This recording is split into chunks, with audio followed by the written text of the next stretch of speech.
नहीं चलेगा। अरे मल त्याग करने के बाद भी अगर कभी थोड़ा सा भी मल पेट में रह जाए तो पेट दुखने लगता, पेट दुखने लगते हैं। तो मल का त्याग किए बिना हमारा कुछ भी जीवन की शुरुआत नहीं होती। पर आप लोग बड़े संग्रही हो, आपने सबने अपने घर में जमा कर रखा है, उसको भी बाहर नहीं छोड़ते। छोड़ते क्या? नहीं छोड़ते। कुछ भी चीज आपको छोड़ने की इच्छा नहीं होती, उसको भी जमा कर लिया, पेट में से निकाला तो टंकी में भर दिया। और क्या, ऐसे त्यागी हो। थोड़ा सा लंबा माइक। तो त्याग के बिना सुख नहीं है क्या?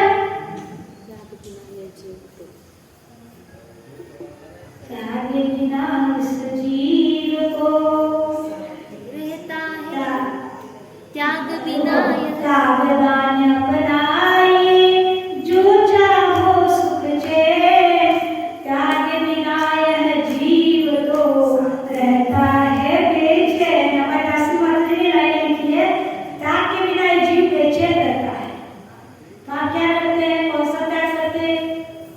वो तो कर दिया, सांसारिक से अपने शरीर के मल का त्याग किया, लेकिन जो कर्म रूपी मल, रक्त कर्म, नौ कर्म, भाव कर्म रूपी मलों को हमने अपने साथ में रखा है, उसका त्याग करना बहुत जरूरी है, क्योंकि उसके बिना हमें सुख नहीं मिल सकता। आप जब तक त्याग नहीं करेंगे तब तक भारी रहेंगे, और जब त्याग करेंगे तो हल्के होने लगेंगे। क्यों? क्योंकि जो त्याग करता है, कर्मों से रहित हो जाता है, वह हल्का होकर के ऊपर चला जाता है।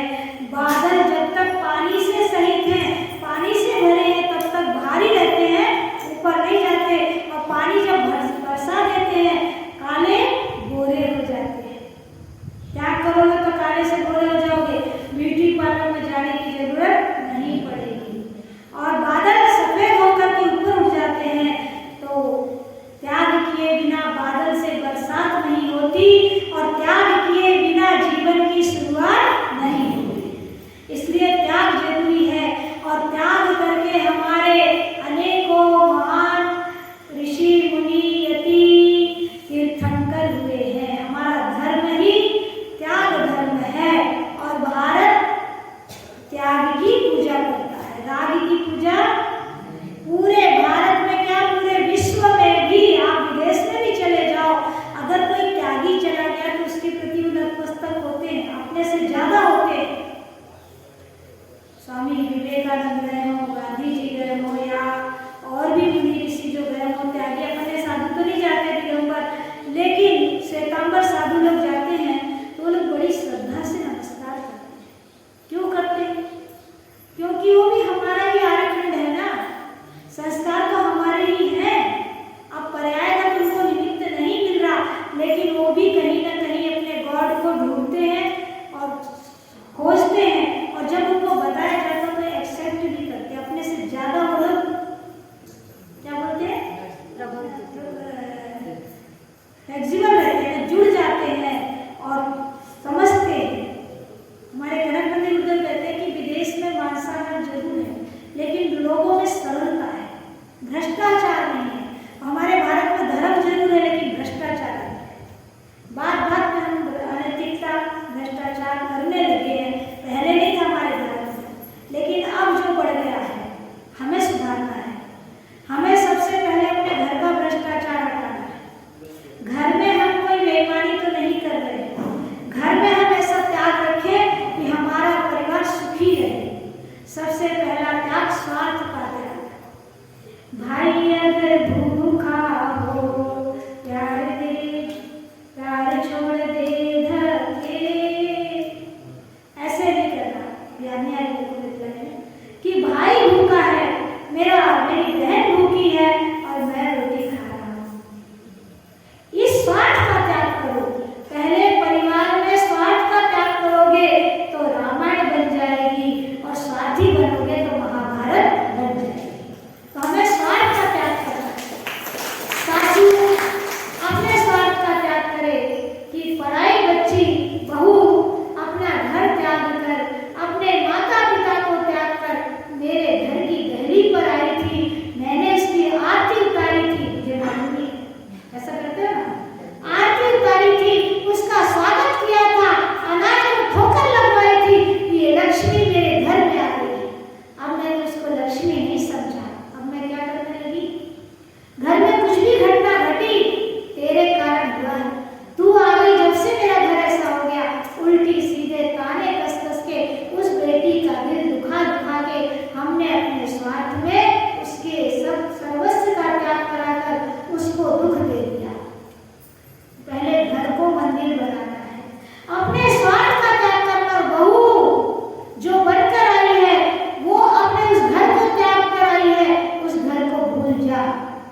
जिस दिन से तूने उस दहलीज से यहाँ पैर रखा है, अब वो तेरा घर नहीं रहा, वो तेरी भाभी का घर बन गया है।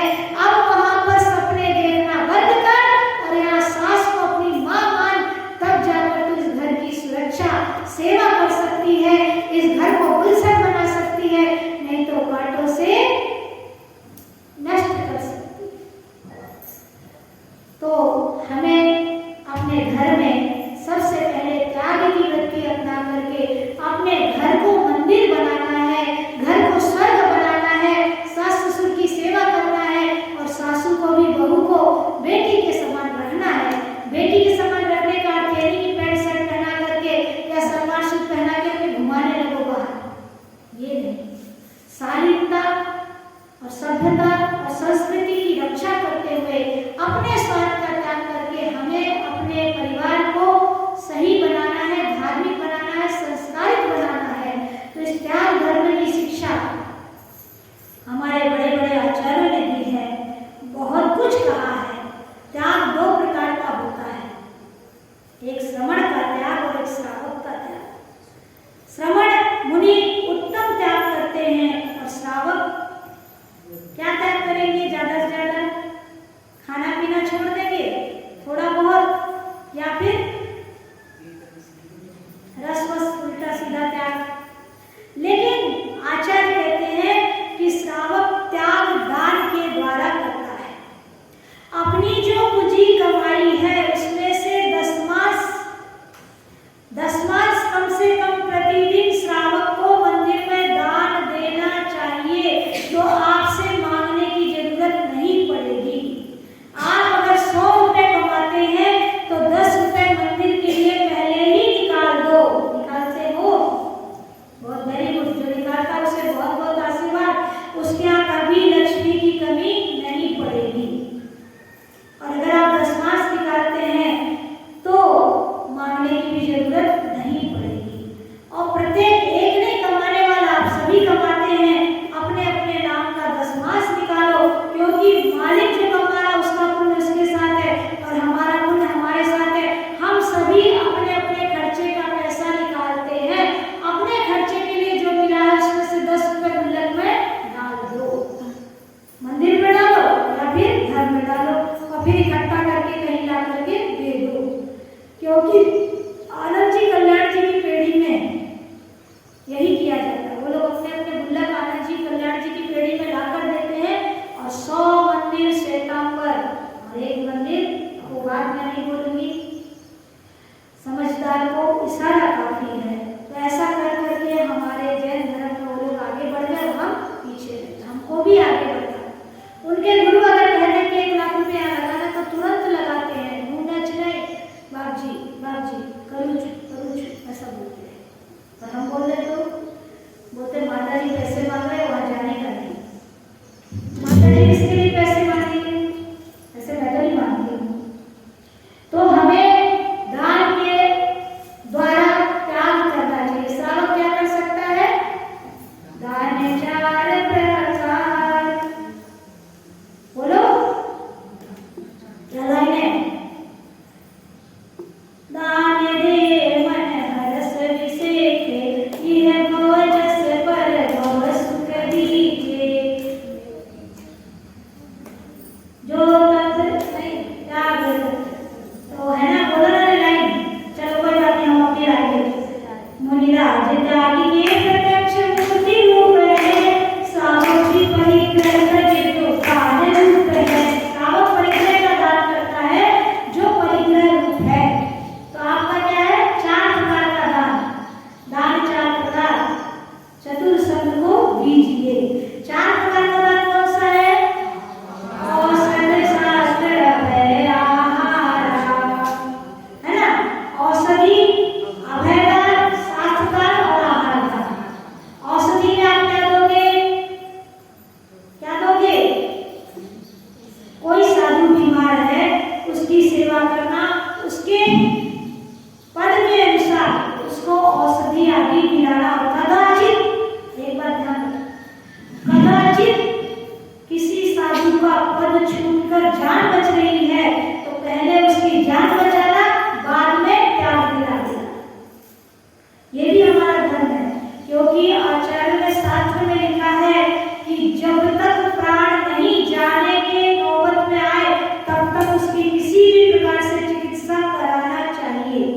मंदिर था।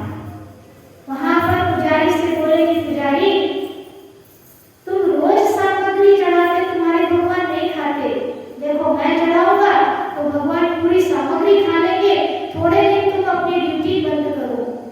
बात राजा के पास गई। पुजारी बोला, ये ऐसा पुजारी है, बोला पूरी सामग्री मैं भगवान को खिला के दिखा दूंगा। राजा के पास उनको भेजा गया। बोले ठीक है, तुम सर्विस करो, रहो वहां पर। वो रहने लगे। जो कुछ भी चढ़ता था, बड़ा मंदिर था, फटा महादेव मंदिर, फटे महादेव मंदिर है, कभी जाके देख लेना, बनारस गए हो देखा हो तो ठीक है, नहीं देखा तो देखना। सांकलों से बनी हुई शिवलिंग है, सांकले से बनी हुई शिवलिंग है। तो रोज सामग्री चढ़ती और खत्म हो जाती, खूब भर भर के थाल आते, सब खत्म, खूब भर भर के थाल आते, सब खत्म। एक दिन किसी को डाउट हो गया। अपने को डाउट बहुत जल्दी होता है, कौन सा पानी पी रहे, क्या कर रहे, क्या नहीं कर रहे। अरे तुम तो कर लो, तुम दूध पी के तो 10 उपास कर लो, 16 उपास कर लो। बच्चे हैं नादान, कैसे कर रहे हैं ये तो देखो। मैं तो बोलती मैं 6 रस छोड़ती हूँ, दूसरे दिन आधी बड़ी हो जाती हूँ। कल थोड़ी एक्सरसाइज करके आई तो टॉर्चर तो दिमाग ही नहीं चला, मेरी तपस्या हो गई। थोड़ा भी ज्यादा चल लो, थोड़ा सा ज्यादा एक्सरसाइज कर लो, शरीर थक जाता है। तो धन्य बच्चे 16 उपास कर रहे हैं, 10 उपास कर रहे हैं।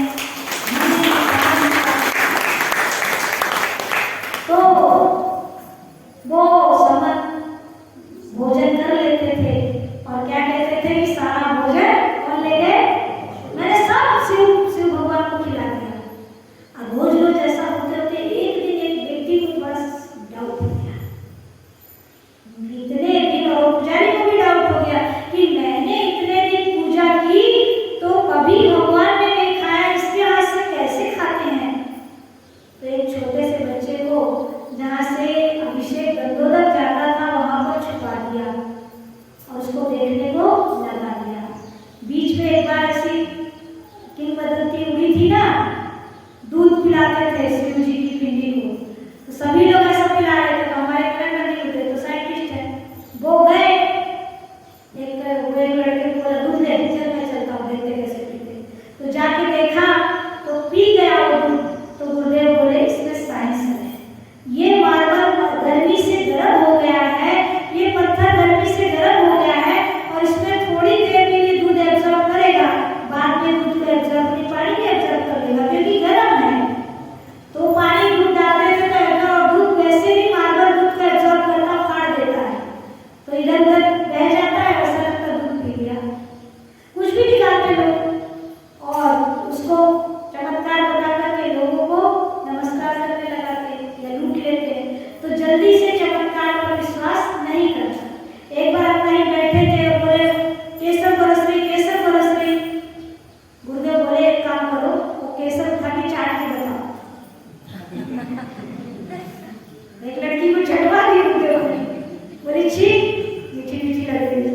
तो बोले केसर नहीं है, मधुमक्खी की, क्योंकि केसर जब कोई ऊपर से फेंकेगा तो आड़ी टेढ़ी गिरेगी, वो गोल गोल गिरी है, एक ही डिजाइन पर है, क्योंकि मधुमक्खी का मेल, मधुमक्खी डिजाइन से एक ही डिजाइन से तो माथे में बिल्ली लगाते हैं वैसे टपके लगाते हैं उसमें। ये थोड़ा सा हर किसी की बात पर विश्वास नहीं करना,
छुपा के रखना, नहीं तो कहीं भी खोल दिए और एक डाकल साकल लग गई तो फिर हाँ, बालों को संभाल के रखो। बालों से बहुत टोने टोट कर कभी बनाओगी संदर्भ के अनुसार। तो शिकायत गई, सारे गांव में फैल गई, सब प्रजा महाराज के पास चलेगी। वो एक आदमी आया है ना, वो पुजारी सब सामग्री खाता है, वो पूजा नहीं करता। राजा ने बुलवाया, वो बोले कि आप वहां नहीं जाऊंगा। राजा को यहाँ आना पड़ेगा। राजा अपने क्या चमत्कार है, ये मेरे राज दरबार में भी नहीं आया और यहाँ चमत्कार दिखाना चाहता है, चलो। उनने कहा कि चमत्कार मैं यही दिखाऊंगा, राजा को बुला के लाओ। राजा ने कहा कि तुमने सब कुछ खाया? बोले हाँ खाया। तो नमस्कार करो सिर को। बोले नमस्कार मेरा सहन नहीं कर पाएंगे सिर। बोले क्यों? बोले देख लो, तुम्हें नमस्कार करना होगा, नहीं तो तुमको पनिशमेंट किया जाएगा। ठीक है राजा, अगर ये पिंडी, ये शिव मेरा नमस्कार सहन कर सके तो मैं नमस्कार करूंगा। चालू हो गए, सारी प्रजा देख रही है और समंतभद्र ने शुरू कर दिया स्वयंभू स्तोत्र। स्वयं भुआ भूति तेन भूतले, बोलते बोलते जब चंद्र प्रभव चंद्र मरीचि गौरम चंद्र द्वितीयम जगति युगांतम, ये जब बोलने लगे छंद पूरा हुआ कि पिंडी फट गई और स्फटिक की चंदा प्रभु भगवान की चंदा प्रभु भगवान प्रकट हो गए और वहां पर यक्षिणी देवी आ गई, ज्वाला मालिनी माता आ गई, यक्ष महाराज आ गए और भगवान के पास खड़े हो गए और समंतभद्र को नमस्कार कर दिया देवों ने कि धन्य तुम्हारा सम्यक दर्शन। मिथ्या स्थान में रहकर भी आपने अपने सम्यक्त को नहीं छोड़ा और वो मूर्ति आज भी फिरोजाबाद के मंदिर में है, हमने देखी। क्योंकि इन लोगों ने बाद में काल दोष के कारण से नदी में बहा दिया और बहते बहते वो नदी से फिरोजाबाद वालों के हाथ में लगी। और अब कभी जाओ फिरोजाबाद, वहां देखना, वहां के मंदिर में स्फटिक की बड़ी बड़ी मूर्ति है, सुंदर, पीछे उसमें भामंडल बना हुआ है। तो त्याग ने, मैं क्या बता रही थी कि गुरु ने ऐसा त्याग नहीं दिया कि उन्हें प्राणों को छोड़ना पड़ा। गुरु ज्ञानी होते हैं, समझदार होते हैं। मुझसे किसी ने कहा कि त्याग दिला दो, सामने वाले नहीं, सामने वाले की स्थिति देखी जाती है, मानसिकता देखी जाती है और अंत तक बचाने की कोशिश की जाती है। अंत तक जब नहीं बचे फिर उसे समाधि देने की इच्छा की जाती है। अगर उसकी इच्छा है तो समाधि दी जाती है, जबरन समाधि नहीं की जाती। जबरन समाधि देने से उसको मारने का पाप लगेगा। उसे संबोधा जाता है, संबोधन दिया जाता है, सिखाया जाता है, नहीं मानता है, कोई बात नहीं, कम से कम नमोकार मंत्र सुनकर जाओ। फिर त्याग की भावना तो त्याग करके जाओ, सामने वाले की भावना देख करके समाधि कराने वाला साधु उस हिसाब से सावधानी से चलता है। खेल नहीं समाधि कराना। परिणाम में अगर संकलेश हो गया, त्याग करा दिया, तो वो गलत योनि में जा सकता है। इसलिए बहुत सावधानी से, जैसे डॉक्टर बहुत सावधानी से ऑपरेशन करते हैं कि उसकी मौत ना हो जाए, उसी प्रकार जो समाधि कराने वाला साधु है उसे सब बातों का ज्ञान होना, सामने की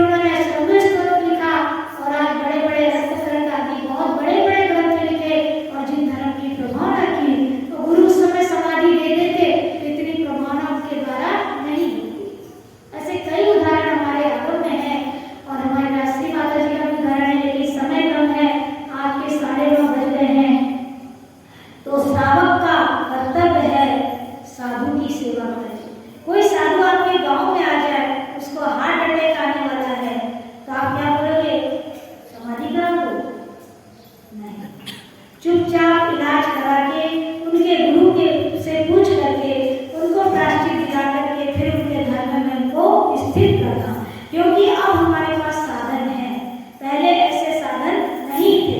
अब किसी साधु ने ऑपरेशन करा लिया और बाद में साधना में लग गए तो क्या बुराई है, निंदा करने की जरूरत नहीं है। एक साधु थे जिन्होंने राष्ट्रीय माता जी की समाज के सामने बहुत भर्त्सना की, उनकी किडनी फेल हो गई, हमने ऑपरेशन का विचार किया, उन्होंने बहुत गलत बोला। ये तो जवान थे, 38 साल के थे, उन्होंने उल्टा सीधा बोला, हमारी आंखों में आंसू, गुप्ती नंदी गुरुदेव की आंखों में आंसू थे। बाद में वो साधु आज ब्रह्मचारी की बैच में बैठा है, 60 साल का 70 साल का हो गया, उसके 3 ऑपरेशन हो गए। जब उसकी खुद की नौबत आई तो पता लगा कि निंदा करने का फल क्या है। इसलिए बिना विचारे इस चमड़े की जवान को मत जलाना। किसी साधु का ऑपरेशन हो गया तो कोई बुराई नहीं, बाद में तो उन्होंने पीछे नहीं छोड़ी, वो धर्म ध्यान में लगे हैं, अपने गुरु से प्रायश्चित लेंगे। अगर हम इतने ब्रॉड हार्ट हो जाएंगे, इतने ब्रॉड माइंड हो जाएंगे तो साधना करने वालों को डर नहीं लगेगा। ये है हमारा कर्तव्य। तो हमें त्यागियों की सेवा करना है, त्यागियों का रक्षण करना है, त्यागियों की विहार आदि की व्यवस्था करना है, ये हमारा त्याग है। त्यागी की सेवा करना आपका त्याग है। और चारों प्रकार से औषधि, अभय, अभय औषधि दान दिया तो अभय दान हो गया, औषधि, अभय, आहार दान दो। आहार दान मुख्य है, जो हमारी यहाँ की महिलाओं को अच्छा शौक है। मैं देख रही हूँ कि पूजा की भी परवाह नहीं करती है, अगर देखा खबर आई चौके में कोई नहीं, फटाफट उठ के चली जाती, बहुत अच्छी भावना है, पुरुषों में नहीं देखा। पुरुष हमारे माता जी को आहार देने से डरते हैं या शर्म करते हैं, ये पता नहीं। आपको गुरु रूप में दिखना चाहिए, चाहे वो स्त्री हो चाहे पुरुष। महिला तो नहीं सोचती कि महाराज को आहार नहीं देना, महिला तो ज्यादा महाराज आ जाए तो फिर हमको भी छोड़ देती है, पर पुरुष ना जाने क्यों भेदभाव करते हैं। महिला तो भेदभाव ऐसा करती कि बुरी मिल जाए फिर माता जी को बाद में ध्यान देती है। यहाँ नहीं मालूम, मुझे यहाँ का भी अनुभव नहीं है, लेकिन औरंगाबाद साइड वगैरह में अगर महाराज आ गए फिर तो माता जी को देखेगी भी, एक आध बुद्धि को बिठा देगी हमारे पास। और बुद्धि का रिवाज भी महाराज से नहीं देते, और महाराज को मुझे अच्छी लगती है। महाराज एक रास्ते से भगा देते क्योंकि वो अंतरा आने का भी डर लगता और कुछ अट्रैक्शन भी नहीं रहता, तो बुढ़ियों को भगा देते। अब बुढ़िया बार उड़ते रहती, महाराज तो महाराज से आ नहीं ले, महाराज तो महाराज से आवा नहीं ले, फिर बाद में महाराज से जाके रहती, महाराज जैसे जवान से ले, वो महाराज से तो नहीं ले, ऐसा जाके बोल देती डायरेक्ट, महाराज बोले खाना दिखे नहीं तो मैं नहीं करूँ। तो ये बातें हैं, ये सब नहीं होना। हमारे मन में गुरु, चाहे वो स्त्री माता जी हो चाहे पुरुष महाराज जी हो, हमारे लिए सब बराबर हैं, महाव्रत के धारी हैं, चिल्लर व्रत के धारी हैं, त्यागी वृत्ति है, तो हम भेद ना करें। हमारा सदाव्रत है, हमको प्रतिदिन देव पूजा गुरु वास्ते आहार दान करना है। हम पुरुष पर्याप्त तो भी हमको आहार दिए बिना भोजन नहीं करना चाहिए। ये अपना धर्म बना लो, ये कर्तव्य बना लो। आप आहार दान दोगे, आपको पुण्य मिलेगा, पत्नी देगी, पत्नी को पुण्य मिलेगा, आपको उस लक्ष्मी का दान देने का थोड़ा पुण्य मिला, लेकिन अपने हाथ से दोगे तो ज्यादा पुण्य मिलेगा। मुझे कोई शौक नहीं पुरुषों से, लेकिन मैं कर्तव्य सिखा रही हूँ। मुझे ना पुरुषों से शौक है ना महिलाओं से, जो दे दे आप वेलकम, नहीं आए तो भीड़ को अच्छा है, कम आए तो अच्छा है, ज्यादा आए तो मेरे को घबराहट होती है, ज्यादा भीड़ की दीवानी नहीं है। तो आप दान दे सकते हो। आहार दान में चारों गाय गर्भित है, पानी बड़ा नाव में घर में बाढ़े दाम, पानी बड़ा नाव में घर में बाढ़े दाम, दोनों हाथ उठा लिए, यही सज्जन को काम। घर में पानी बढ़ गया तो आप क्या करोगे, पानी को बाहर फेंकते, और घर में धन बढ़ गया तो उसे बाहर दो, नहीं भी बढ़ा तो शक्ति अनुसार दो, जितना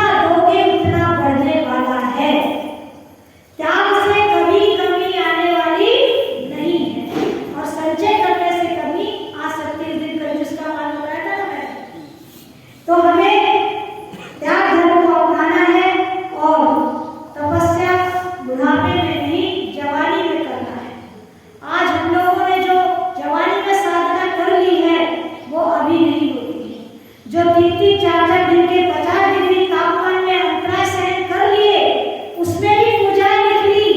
अभी अंतराय आ जाए तो एक दिन में हालत खराब हो जाती है। वो तपस्या आज हमारे साथ में है। हमें खुशी है कि 25 साल की उम्र में दीक्षा क्यों ली, इस बात का दुख और पहले लेना चाहिए था।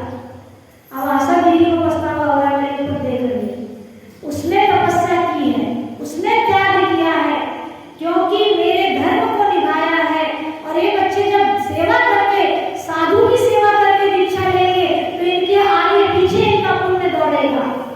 आज समर्थभद्र ने मेरी व्हीलचेयर भी चलाई होगी, ढोलक बजाई, आहार दिया, बिना आहार दिए कभी खाता नहीं था।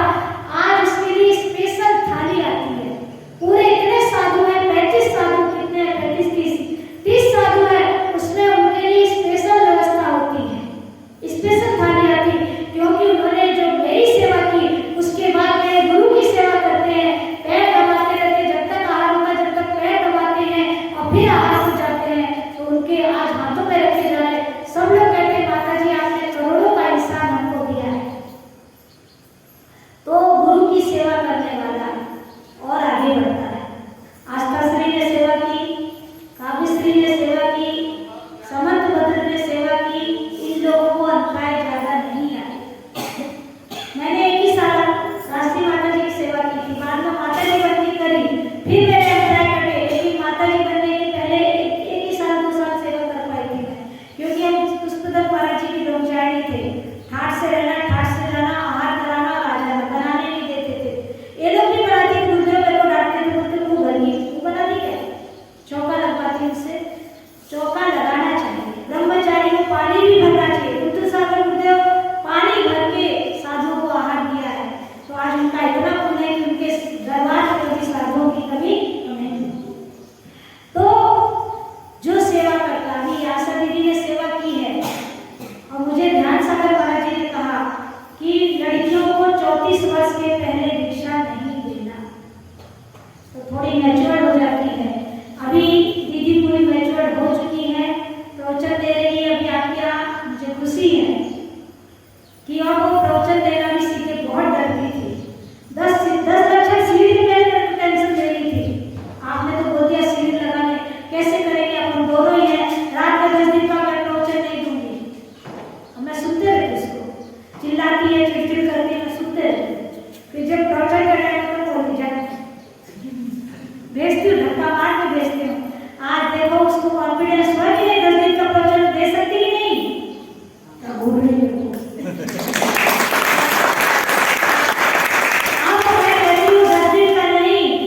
कहीं भी तुम्हें मंच में बैठाया जाए और कहे कि इस विषय में बोलना है तो तुरंत बोलना आना चाहिए।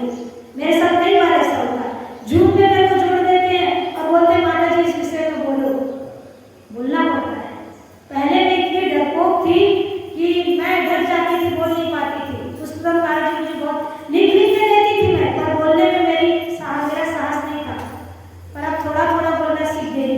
लिखने में मैं और अच्छा लिख सकती, बोलने से भी, बोलने में उतना फिर भी मेरा कमांड नहीं है। तो अपनी कमजोरी होती है। पर आशा दीदी बोलने में बहुत अच्छा बोल पाएगी, काव्यश्री नहीं बोल पाती थी, ऋषभ भैया भी नहीं बोल पाते थे, लिखते थे लोग। पर अब ऋषभ भैया भी अच्छा बोलने लगे, समर्थभद्र करके। काव्यश्री का पता नहीं अभी क्या कर रही है वो। तो अभी आशा मराठी में अच्छा बोल सकती है, हिंदी में, हिंदी देशों में मैं उसको ले जाने वाली हूँ, इसलिए हिंदी की भी तैयारी कर, बोलेगी हिंदी भी अच्छी आ गई उसको। तो हम त्यागियों की सेवा करके, वैरागियों की सेवा करके सब कुछ पा सकते हैं, सब कुछ हासिल कर सकते हैं। तो आप दान करें और त्यागी त्याग करें, यही हमारा कर्तव्य है। त्यागी त्याग करता है और श्रावक दान करता है, क्योंकि हम एक रथ के 2 पहिए हैं। आपके बिना हमारा रथ नहीं चलेगा, हमारे बिना तुम्हारा रथ चलने वाला नहीं है। संस्कार कौन देगा, कौन आपको सिखाएगा? अगर गुरु नहीं होंगे तो आपको सम्यक दर्शन की प्राप्ति नहीं होगी। इसलिए गुरुओं का समागम प्राप्त करो और अपने जीवन को सुखी बनाओ। ये मत सोचो कि